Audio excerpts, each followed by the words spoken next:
नमस्कार दोस्तों, स्वागत है एक बार फिर से आपके अपने YouTube चैनल विवेक ज्ञान में। आइए आज कथा में जानेंगे भगवान के कच्छप अवतार की कथा के बारे में। श्री सुखदेव जी बोले, हे राजा परीक्षित, अब मैं आपको 5वें मनवंतर की कथा सुनाता हूँ, जो तामस मनु के सगे भाई थे। इनके बलि और विनय आदि पुत्र हुए थे, जिनमें बड़े का नाम अर्जुन था।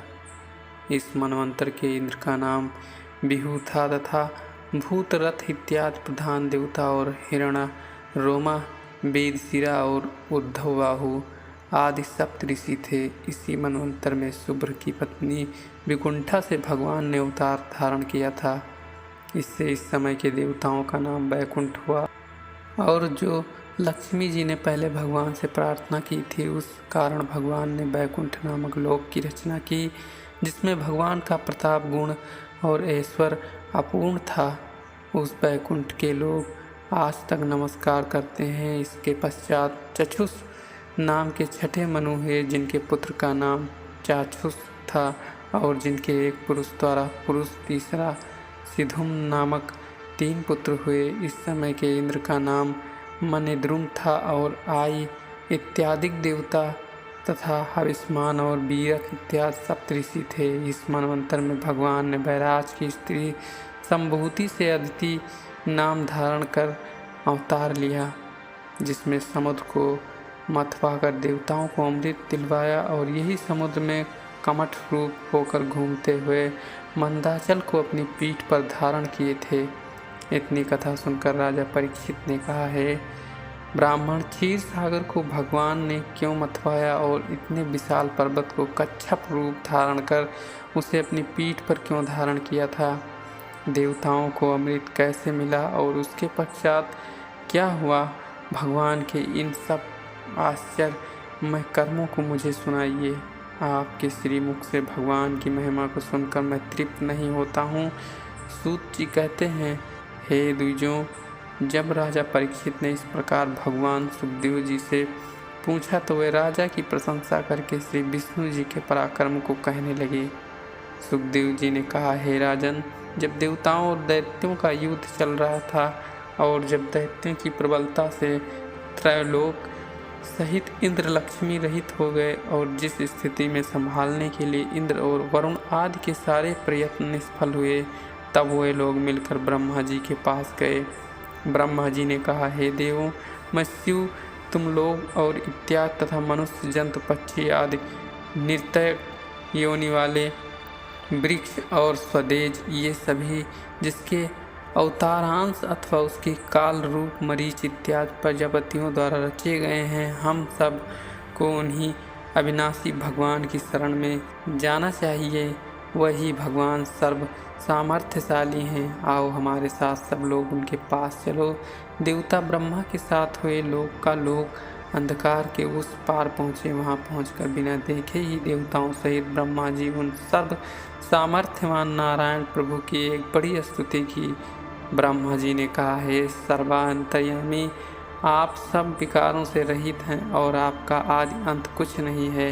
हे प्रभु, मैं ब्रह्मा सब देवताओं को साथ लेकर आपकी शरण में आया हूँ। आप प्राण, मन, बुद्धि और अहंकार के ज्ञाता हैं। आप आकाश आदि में सर्वव्यापक और तीनों युगों में प्रभावित होने वाले मिथ्या ज्ञान से रहित और शरीर रहित हैं। आपका विद्या अविद्या किसी से संबंध नहीं है और आप इंद्रियों तथा उनके विषयों के ही तुल्य जान पड़ते हैं। अतः मैं आपको उस सत्य स्वरूप के शरणागत हूँ, जो जीवों के लिए पहिए के समान घूमने वाले उनके शरीर का अवयव है। उन अवयवों में पहला मनोमय, जो माया के द्वारा घुमाया जाता है, इसमें 10 इंद्रियां और 5 प्राण, कुल 15 आरे लगे हुए हैं। इनमें 3 गुण, 3 नाभि हैं, जिसमें 8 प्रकृति की पट्टियां लगी हुई हैं। ये पट्टियां कभी स्थिर नहीं रहती और हर समय घूमती रहती हैं। इस शरीर रूपी क्षेत्र में जीव के समीप नियंता रूप में रहने वाला जो पुरुष है, जो केवल ज्ञान स्वरूप है, प्रकृति से परे है, विकल्प रहित और देश काल के संबंध से पृथक है, विद्वान लोग जिसकी योग के द्वारा उपासना करते हैं, मैं उसकी शरण में आया हूँ। जिस प्रभु की माया का पार कोई नहीं पाता, जिसकी माया के वशीभूत होकर लोग आत्मस्वरूप को भूल जाते हैं और तत्वों के भेद को नहीं जान पाते, उस आत्मरूप माया तथा गुणों को जीतने वाले सब प्राणियों में एक रूप से वर्तमान ईश्वर को मेरा प्रणाम है।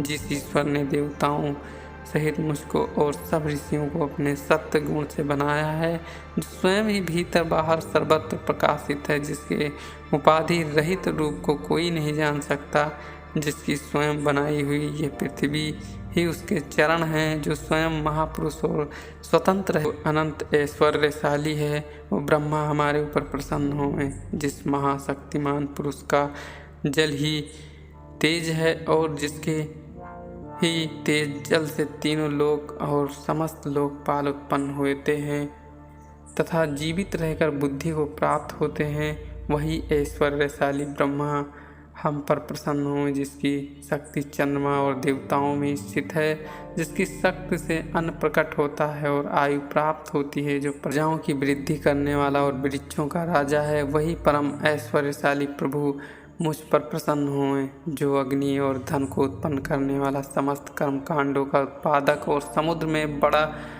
बलवान रूप से अपने प्राचीन योग्य धातुओं को पहचानने वाला है, वही परम ऐश्वर्यशाली ईश्वर हम पर प्रसन्न हों। जो ईश्वर ब्रह्मा की उपासना का स्थान है, जो मुक्ति का द्वार है, जो मृत्यु से रहित है और उपासना से युक्त है, जो वायु रूप से समस्त चराचर का प्राण है, जो यह बल और ओज हैं, जिसके प्राण से ही वायु प्रकट होता है, वह परम ऐश्वर्यशाली ईश्वर हम सब पर प्रसन्न हों। जिसके बल से इंद्र, जिसकी कृपा से देवता, जिसके क्रोध से शिव, बुद्धि से ब्रह्मा, देह छिद्रों से छंद और ऋषि लोग तथा जिसके लिंग से प्रजापति उत्पन्न हुए हैं, वो परम ऐश्वर्यशाली ईश्वर हम पर प्रसन्न हों। जिसके सिर से आकाश, पृष्ठ से अधर्म, स्तंभ से धर्म, छाया से पिता, वक्षस्थल से लक्ष्मी और जिसके ही विहार से अप्सराएं उत्पन्न हुई हैं, वह परम ऐश्वर्य वाला ईश्वर हम सब पर प्रसन्न हुए। जिसने अपने मुख से ब्राह्मण और भुजाओं से क्षत्रिय, जंघाओं से वैश्य और पैरों से शूद्र उत्पन्न किया है, वो परम ऐश्वर्यशाली ईश्वर हम पर प्रसन्न हुए। जिसके अधरोष्ट से लोग, ऊपर के ओष्ठ से प्रीति, नासिका से अश्वनी कुमार, स्पर्श से पशुओं का रूप और अज्ञानियों के लिए उनके हितकर कार्य और भावों से यम तथा बरौनियों से काल की उत्पत्ति हुई, वो परम ऐश्वर्यशाली ईश्वर हम पर प्रसन्न हुए। जिसकी शक्ति शांतिपूर्ण है, जिसने पूर्णतया ही निज रूप का साक्षात्कार कर लिया है और जिसे माया द्वारा रचित विषय आसक्त नहीं कर सकते और जिसकी सारी लीलाएं वायु के ही समान होती रहती हैं, वही परम ऐश्वर्यशाली ईश्वर हमारे ऊपर प्रसन्न हुए। हे ईश्वर, आप कृपा करके अपनी मंद मुस्कान सहित हम देवताओं को अपने मुख कमल का दर्शन दें। हे प्रभु, आपके दर्शनार्थ हम सब देवता आपके शरणागत होकर बहुत देर तक खड़े हैं।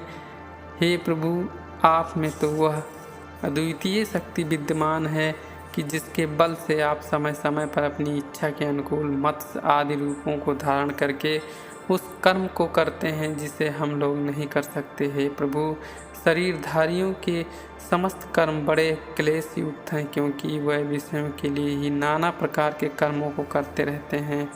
इससे निरर्थक है, किंतु उनमें जो अपने सब कर्मों को आपको अर्पण कर देता है तो उसका वह कर्म निरर्थक नहीं होता। देखने में तो पुरुषों के एक से एक योग्य कर्म होते रहते हैं, परंतु वास्तव में उन कर्मों से कोई भी पुरुषार्थ साधन नहीं हो पाता, क्योंकि वे कामना से किए जाते हैं और उसमें कर्ता का अहंकार होता है। परंतु यदि इन्हीं कर्मों को कर्ता ईश्वर से समर्पण कर देता है तो वह व्यर्थ नहीं होता, फिर वही सबकी आत्मा प्रिय और सबको हितकारी हो जाता है।